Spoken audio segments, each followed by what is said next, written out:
Welcome to Lumiant Live. I'm your host, Mark Ackroyd. Lumiant Live is the podcast for advice professionals that believe in a values-based advice experience, but still have that question, how does it all work? We connect listeners with other advice professionals to hear best practice client stories or business examples and lift the lid on how they made it happen. Now, on to today's episode. Hello and welcome to another episode of Lumiant Live. A really exciting one today. Today I'm joined by Heather Holmes, our now Chief Evangelist Officer here at Lumiant, but previously founder and CEO of Genivity. So Heather, welcome. Welcome to the Lumiant family. Welcome to the Lumiant Live podcast. Great to have you on. Thanks, Mark. I'm so glad to be a part of this and making the cut to your season 2. Wow, it was an obvious choice for so many reasons that the guests will no doubt hear about. But it's been a fantastic journey getting to know you. We first met last year, but getting to know you, your company, Genivity, and now acquiring you, I guess, for lack of a better term. I always hate saying that because I think you're just part of the team now. But bringing yourself and your team on from Genivity now as part of the Lumiant family. It's been an awesome sort of experience getting to know you, and we're so excited to have you on. So today, for all the Lumiant Live listeners, is about just getting to know Heather, the company Genivity, and what it sort of means to the customers that they've been serving before, and what that might mean for the Lumiant community. So Heather, on that note, why don't you take us all the way back to the start? Tell us a little bit about yourself, a bit about your bio, and then we'll get into Genivity. Well, thanks, Mark. I won't try to go too far down into that, but basically, I come from outside of the financial services industry, and I come from the healthcare world. So I've been very fortunate to be able to work in more clinical roles in the healthcare industry, as well as sales and market development. And what I found really interesting was trying to understand why different patients chose to go to different doctors or why they didn't, and how do referrals and things like that happen. And anyways, one of the things that I learned and I discovered is really what became the genesis of Genivity, which is that if we can help people better understand some of their health and longevity needs and help them understand the financial impact of it, we can help then give them better services and direct them to the right places.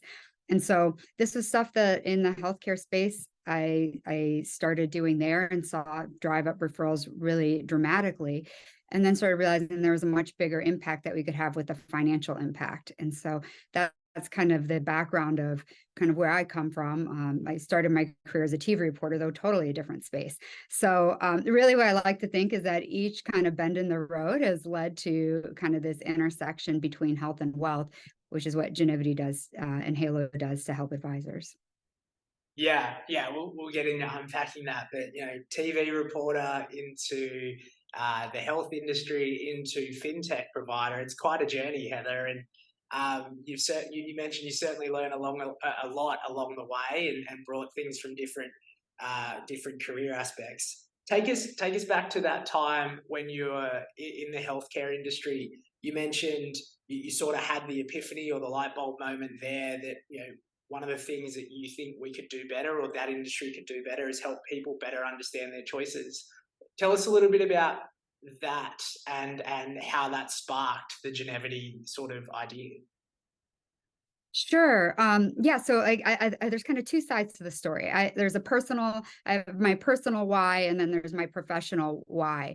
And I think I'll start with my professional why, because they both kind of happened around the same time. And that really kind of was what made this all come together full circle for me into financial services. But from the professional why, stepping a little bit back when I was working more clinically, used to work in the OR with physicians. So for the medical device company I worked for, I was clinically trained to go in and support during a procedure. And we dealt with a procedure is called abdominal aortic aneurysm, which is not curable, but is highly treatable if you catch it early. And but if you don't, it has a very high mortality or fatality rate. And so one day I was called by a couple of surgeons I had worked with for a long time, saying that they had a patient being transferred from an assisted living facility, and that it didn't look good for being able to save the patient, but the family wanted them to do whatever they could to try and stop this rupture and to save his life. And so I got up there, we went in and we did this procedure and we did this case, and everything looked great. And just as the surgeons were closing up the patient, the anesthesiologist leaned over the curtain to us and said something you never want to hear in the OR, which is the pressure's dropping, which means we were losing the patient, and nothing that we could do could stop the bleeding. And I was standing right at that patient's left shoulder when they called his time of death. And that had a tremendous impact on me because this was such a profound loss that never needed to happen. It was very easy to detect early. So that was a mistake. But it just really impacted me to have that moment. The second part of that was that day when I had to leave the OR after this surgery, the only way to walk out was through the family waiting area. And that's when it hit me like a ton of bricks, which was there were two couches kind of sitting kind of at an angle together, and they were just full of family sitting there. And all I remember are the feet on the floor and the legs on the couches. And this hitting me of this disease has just such a strong family history component that the probability of other family members sitting there right then and there having this disease as well was quite high. So anyways, long story wrapping it around is it haunted me. It really bothered me. And I kept trying to think, what could we have done differently? And so I was talking with the surgeons a couple weeks later as we were recapping the case and if we missed something. And it was at that point I pointed out to them, I said, well, how often do you talk to the family about their risk? And the surgeons said, we don't. Why would we? They're not our patient. And I said, well, yes, they're not, but they could be, and this could be probably the greatest life-saving way of providing value to them. And so that sparked an idea that ended up becoming what became Genivity, which was creating a way to engage people, help them understand their risks. And then what we found later was the financial component to make better decisions. And so I know that's kind of the professional. I'll tell the personal one a little faster for you. But around that same time, my father, who was a lead financial decision maker in the household, he started getting sick. And when it got really bad and he was hospitalized, we were doing everything we could as a family to try to get him better. But at the same time, there were already some financial things underway that we felt uncomfortable with, but we didn't know who to trust because their advisor's firm had just been bought. They had been sold an insurance policy by somebody outside that we didn't know.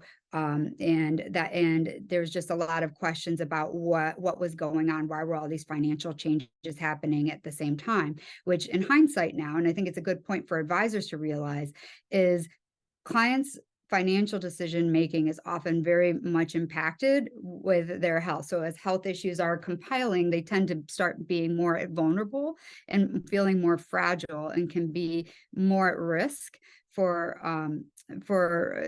other people are not good advice to come and get to them. So anyways, what happened with personally was that we didn't know if we could trust the advice that had been given, and they were sold an insurance policy that was very, very expensive, and that could have put my mother at risk. And I told myself ultimately that once he got better, I was going to commit myself to making sure that no other family member ever had to wonder if they had the right product or the right service. In our case, it turned out to be a totally wrong product that never should have been sold to them. And so the way I look at our product Halo is that this is the family's protection device and the advisor's way to protect the recommendations that they're making to the clients and to prove to them why these are the right choices and to help the family understand that. Because if somebody could have shown me that report from my parents, then it would have been very clear cut. We wouldn't have had any of the suffering around that, and we would have been able to get things fixed faster. Thanks for sharing that, Heather. Two really powerful stories, and you can see your passion, or you can hear it for those listening on the podcast.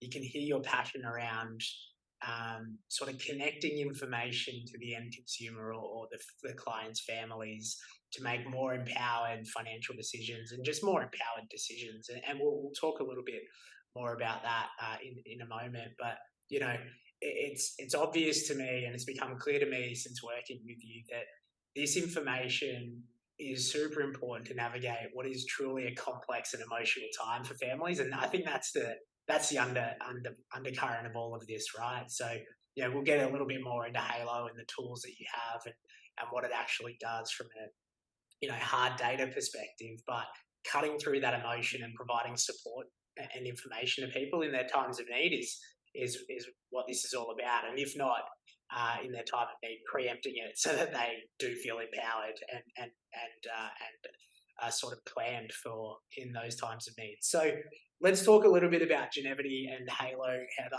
and how you've got to here today. So you made the decision, obviously, to start Genivity after those sort of two crucible moments. Can you take us on a little bit of a journey around the Genivity journey, for lack of a better term, and how you started it, who you started it with, how you got to where you are today?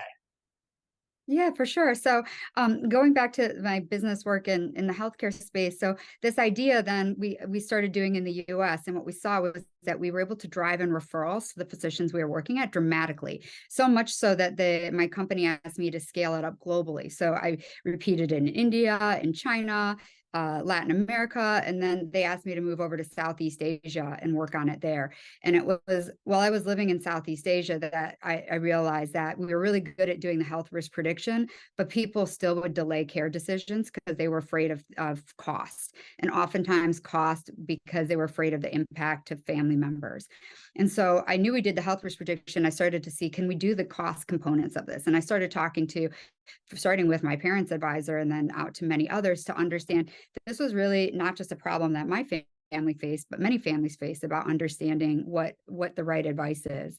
And so that was really the genesis of clients spend much more time with their advisors than they were doing that with in the medical space.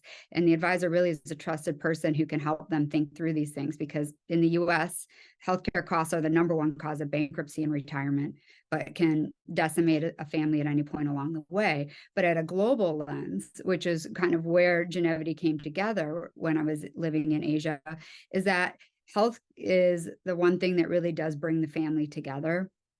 And being able to help families have conversations around these things and have a plan early instead of late was really critically important. So Genivity then stands for generations and longevity, because what we're really trying to do is to help create those interconnected conversations with the family for the advisor.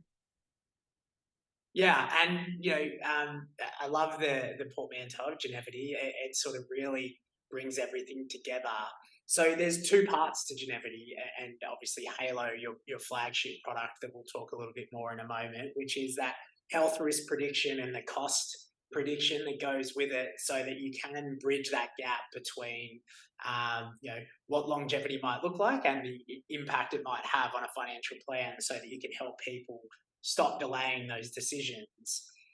Um, can you tell us a little bit about the science or the data or the work that sort of goes in behind all of that?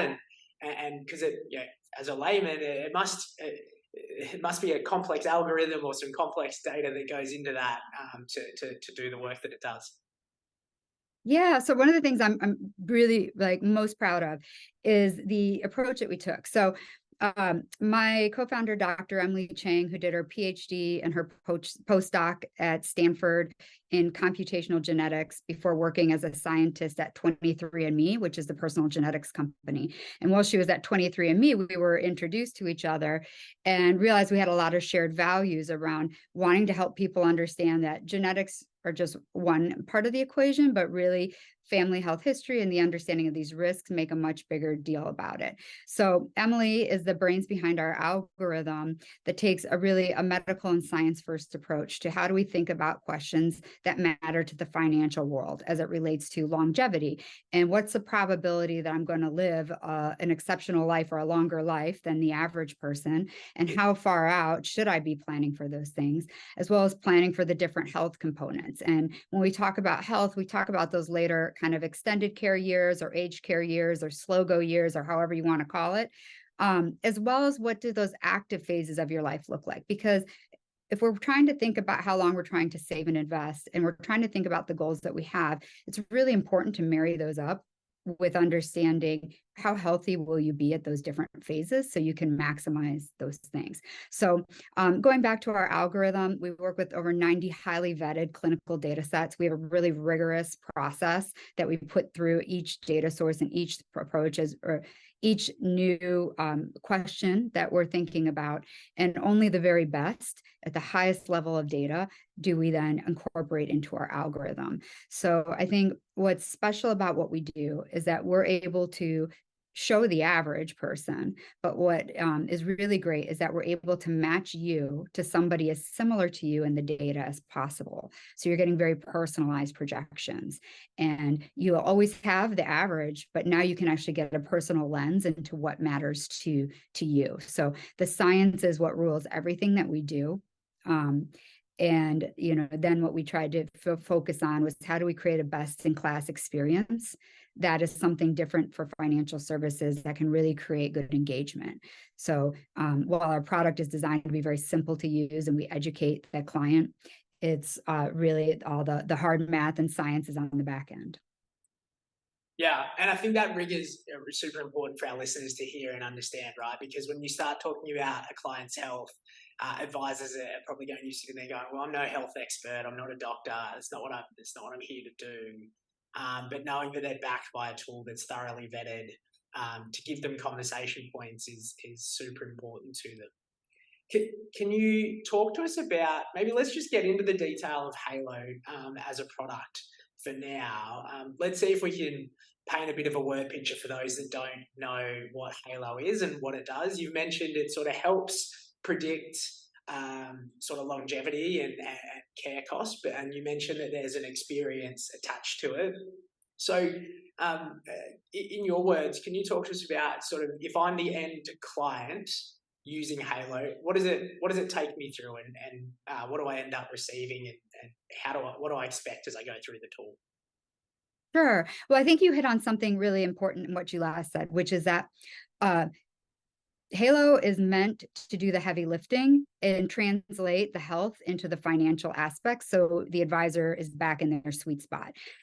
Advisors are not meant to have to play doctors, are not meant to have to get into those conversations. That's why we intentionally designed Halo the way we did. So the Halo software faces your clients directly or your leads directly. So think of that end user. They're the ones who go and engage with the experience.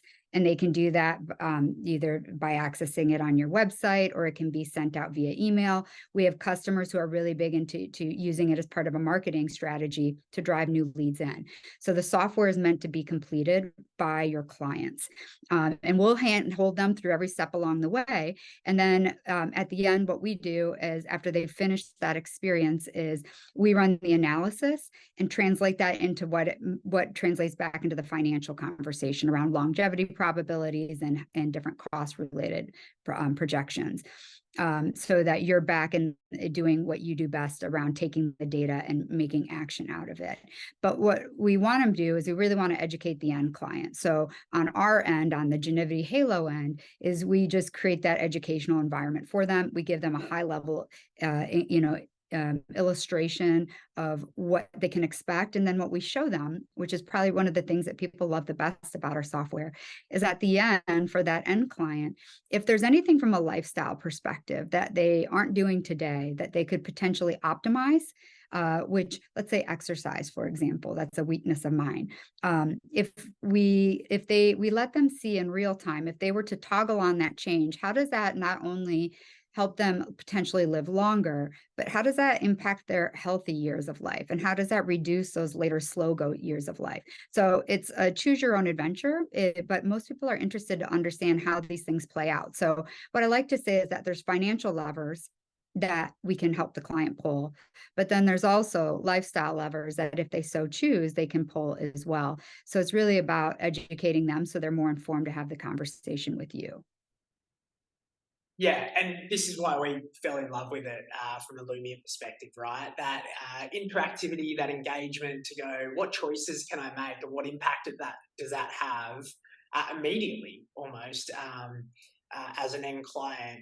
helps empower them to get over that decision paralysis that you sort of spoke about before. Look, I think that's a great little overview there, and obviously for those listening that want more, we can obviously take people through demos and all that sort of jazz. But for the intent of the podcast, what I'd love to hear about, Heather, is as a tool, it makes so much sense for advisors. The Lumiant Live podcast aims to go that little bit next level down for all our listeners to go, right, well, conceptually we understand it, but how do people actually make this stuff work? So can you tell us a little bit about how you've seen advisors apply it? You mentioned there's people that put it on their website, there's people that do it as marketing campaigns. I think you've also mentioned that people sort of use it as part of their planning projections and things like that to be a little bit more in depth. Do you want to maybe elaborate on some of those for us? Yeah, absolutely, Mark. So as obviously our primary use case is advisors are using our software to engage with their existing clients. So this is a way to re-engage with clients either as part of an annual meeting. We have some customers who create actually a dedicated quarter where they focus around how do we help, talk about different kind of longevity and health related planning things and fitting that in. But we have a whole host of different ways we work with each advisor to how they best want to utilize it in their practice. But so our primary use case is using it with existing clients. We provide the projections back, and then you're able to create a more detailed financial plan with the client. So whether it's Money Guide Pro, eMoney, or if it's a different kind of software out there, what they tend to not do very well is to address these things around longevity and around things like health span. So we help there. Then the secondary case is really around how do you win new business and grow. And so we going to the next thing, which would be the warmer leads, which would be new prospects. We have customers who use us to differentiate themselves because really everybody's offering goals-based planning these days. So that's not unique, and everyone's typically using the same software. So our customers use us to win new prospective clients by just showing them everyone's going to talk to you about goals-based planning. We're all going to offer it, but the only thing that makes a goals plan good are the data and the assumptions that go into it. And so our customers will say, look, we know that things like healthcare and how long to plan for and longevity are some of the biggest wild cards in the plan. And so we use some special software in addition to the goals-based planning software to get those numbers more right. And so they use it as a way to say, no, other people aren't going to be going to this level of detail, and that's why we're a better plan and a better firm for you. So that's kind of the second use case. And then the third use case is for our customers who are really interested in driving new leads to their business. So we know that the fear of being a burden on people later in life because of becoming more frail and healthcare needs is real. And what's interesting is that regardless of someone's wealth level, this is always one of the top concerns people have. And so being able to go out there and talk about yourself on LinkedIn and social media as in conjunction with events or using some of our marketing resources, they go out there and they talk about these values about planning for longevity, planning for health span, and then link back to the Halo assessment on their website so that they're able to capture these new leads. And because the way our software works is the analysis, that report that we do only ever goes to the advisor. That lead information goes to the advisor along with it. So they have that hook for the follow-up meeting. So those are kind of like the three kind of core use cases, but I'd be more than happy to talk about, how advisors use us in insurance reviews or for other kind of common cases like that. But in a nutshell, those are kind of the three high level buckets that we help. Yeah, well, I mean, so to summarize them, you've got lead magnets, a value proposition differentiator, and sort of that deep level planning, I guess, expertise. Which, in speaking to some of the Halo Genivity customers that have come on to the Lumiant family, and that's one of the things that they love being able to proudly speak about, the ability to sort of show clients that they're above sort of the typical proposition or the typical advisor that clients may work with. But I think what's even more, what even more shines through from them is their desire to want to say to the client, your life isn't average, so therefore why should my plan or your plan be? We can't keep using as an industry these industry averages of life expectancies. these industry averages of potential care costs when it's really unique to everyone's situation based on their social, lifestyle, hereditary factors that you go into. So, you know, whilst we can't guarantee these things, we can be closer to the point, right? And closer to acknowledge that every person is unique and therefore their plan should be. Yeah, absolutely, Mark. And I think that's like the backbone of our algorithm is based around family health history, which is the single strongest predictor of future disease risk. So we assess clients on the most important factors related to longevity, health span, their current health, all these different factors. But what's also really special about what we do is the fact that we incorporate that family health history into it. And what that allows us to do is to not only assess you on where you are today, but also do future predictive risk of you potentially developing different health related needs. So nobody is average in our platform. We treat everybody as an individual.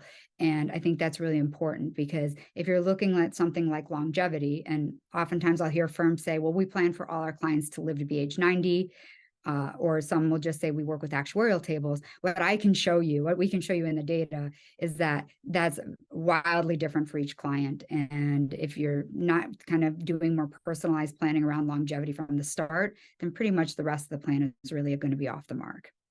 Yeah, and I mean these impacts are real, right? These impacts of getting it wrong, or let's call it less right, Mm-hmm. is real because as a result of going through a halo exercise, I might find out that based on my social or hereditary factors or lifestyle factors, I only have 15 years of active retirement, or maybe even less, 10.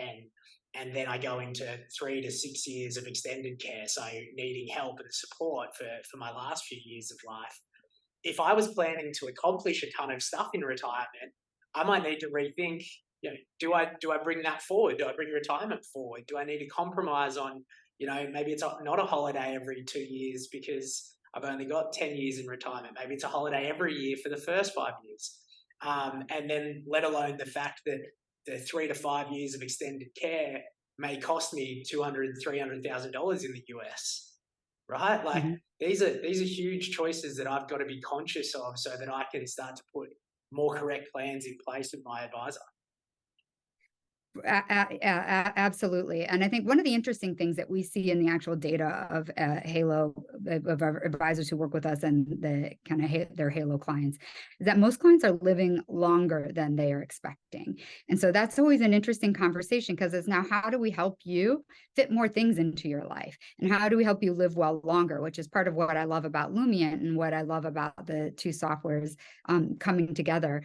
So I think that's kind of one of those kind of important conversation parts to be able to have with clients, is to help them really maximize it. And a good friend, colleague in the industry who we do some work with, I think she says it best, where she's like, with Halo, what it can help the advisor do is help them decide. Maybe they're trying to decide between that European river cruise down the Danube or whatever and the African safari. With Halo, what you can do now is look at the client or look at the couple together and help them really kind of plan. Maybe we should bump up the African safari, do that earlier, and then do the other stuff later. So it helps you prioritize those dreams and make it so that you can really enjoy them more, which is the fun part of being able to be an advisor and help your clients really enjoy that.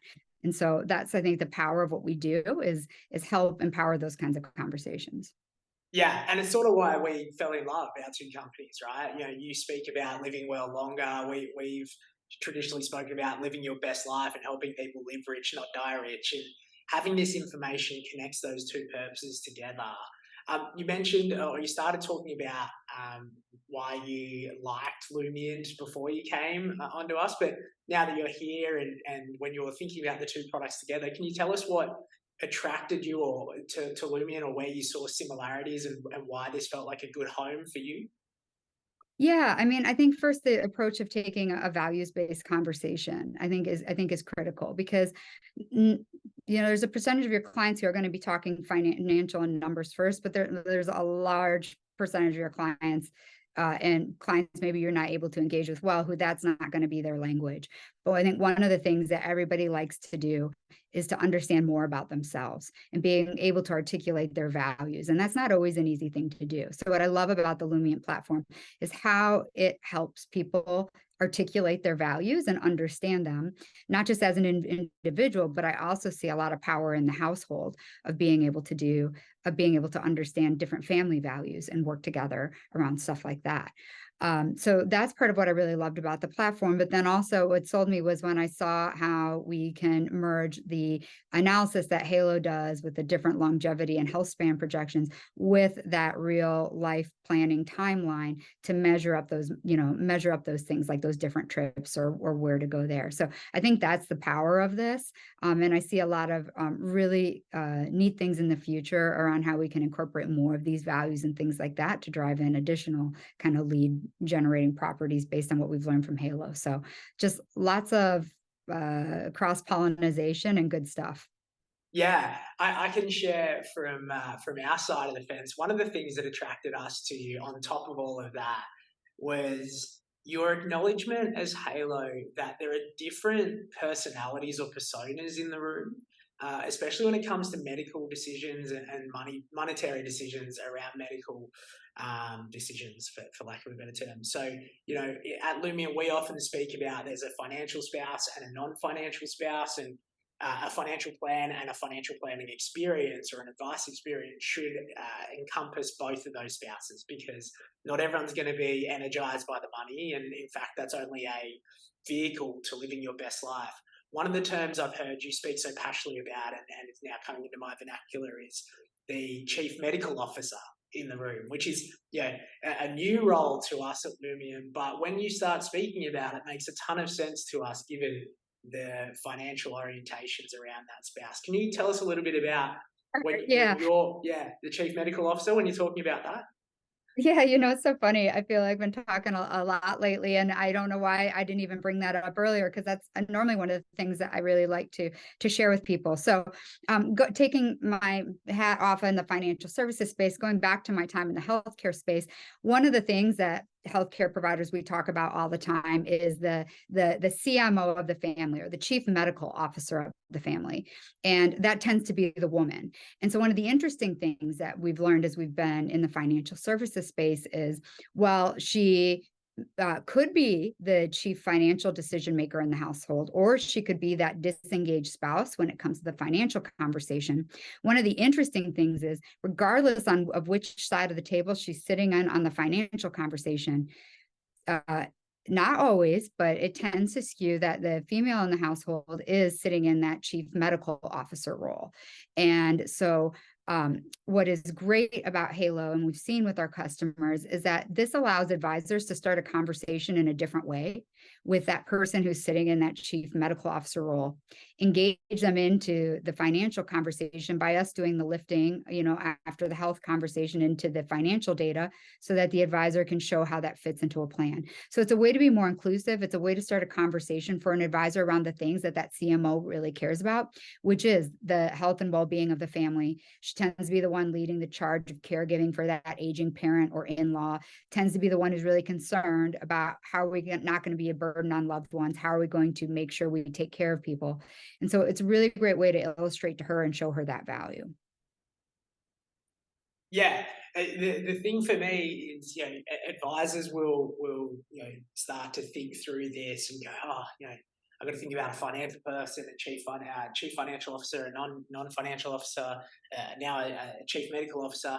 The key is to understand that people are at different levels of engagement at different points in their life based on the roles or environments that they're thrust in, right? And with the chief medical officer, that role only, or can sometimes only become apparent post-health trauma or post-health event, right? The beautiful thing about a great advice experience and financial planning experience is that it's a proactive experience done well, right? So you're forward thinking, and you're planning for the what ifs and the trade-offs that you may need to make when it comes to those what ifs. And the power of getting this right and connecting health decisions or health choices and lifestyle choices and cost of care choices to a great financial plan, and within an advice experience it's engaging both spouses, is that if they're engaged already, when the time comes for them to be the chief medical officer, at least they're engaged around their finances. And that's one less Yeah. barrier, right? Well, yeah. So what I'd say is, the reality is, every one of us is going to at some point going to be a caregiver for somebody, and most likely are going to need to receive care ourselves. So it's inevitable. And as an advisor, every client is going to die at some point. I mean, there's just no escaping that. So we know that when you are getting to that point, your health is what's driving these things.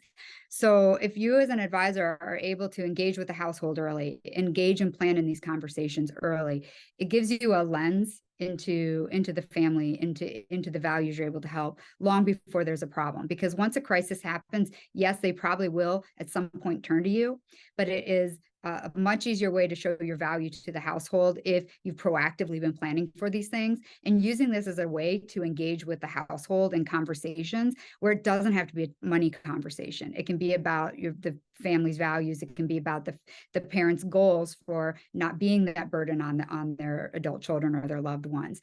So it's a different way to engage the household that doesn't have to involve that money conversation, which we know so many clients don't want to necessarily have to do. So I think that's a really important part of it. And one thing I would just say, just a little quick correction, is that CMO of the family there's so many CMO decisions throughout the lifetime. So they're making these decisions like, all the time around health related decisions for the family.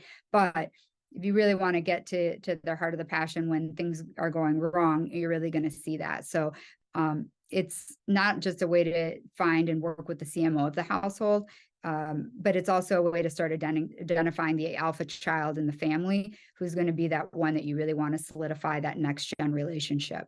But that's a great point, right? Because it's not necessarily just about care decisions for generation up, which might be the client in front of you right now, but also care decisions for their own family right now and health decisions for their own family right now, which are super evident, right? Mm-hmm. Yeah, for sure. Yeah. Awesome. Well, thank you, Heather. Look, we've had a pretty broad-ranging conversation today, and I hope people have got a really good sense of Halo and Genivity and why Genivity and Lumiant have come together. Before we summarize today's podcast, though, like we do with all our experts in the financial advice industry, I'm going to ask you to play our values game, in particular now that you're a Lumiant employee. But if I share my screen here, and I'll bring up the 16 Lumiant values cards. For those of us listening on the podcast or watching on our YouTube channel, do you want to maybe tell us which card sort of sticks out to you as your most important and why? For sure. Thanks, Mark. Well, I would say that there would always be the concerns around avoid being a burden and wanting to be more active and healthy. Those are obviously the cores of why I started doing what I'm doing. But I think for me at this point right now, my big value is around being able to dedicate more time to those that I care about. I think, being an entrepreneur, being really passionate about these things, you dedicate a lot of your life to creating these experiences and building a company. But for me, I realize that dedicating more time to those I care about is something that often gets pushed to the wayside, which I am really committed to working on now. So. That's awesome. Well, I mean, it's just great to have you as part of the team now, Heather, and I'm sure the Lumiant community is super excited to learn more about Halo and see it as it, starts to integrate within the Lumiant platform or use it separate to the Lumiant platform, which is available too. But we're super excited to have you and the team on board. We're really grateful that you've brought your expertise as well as your product, because as everyone listening would attest to now, there is a real depth to your expertise that I think the advice industry needs to start connecting health and finances together to help empower those client decisions. So to recap some of the things we've spoken about today, you've taken us through, Genivity's origin story, your origin story, a bit about why you created it. We've spoken a little bit about what Halo actually is, what it helps clients do, and the different use cases you see advisors use it in, whether that be a lead magnet, an input to their planning software, or a differentiator for their proposition. We've spoken about that cross sort of priority around engaging potentially disengaged people in the conversation. So whether that be a financial or non-financial spouse, or now our new language, Chief Medical Officer as well. and being able to find different ways to engage them in what's most important to them right now. And ultimately, through the use of Halo, helping clients live better longer, but combined with Lumiant, helping clients live better longer, but on purpose with a life aligned to their values, I think is such a cool way to end. So Heather, I just want to say thank you for your time today. Thank you for joining Lumiant, and I can't wait to keep working with you. Thanks, Mark. It's been a lot of fun so far, and I appreciate the kind welcome. Thanks for tuning in to another episode of Lumiant Live. If you really enjoyed it, we'd love if you could hit that subscribe button on your favorite podcast provider so you don't miss out on any of our upcoming episodes. Thanks again for tuning in.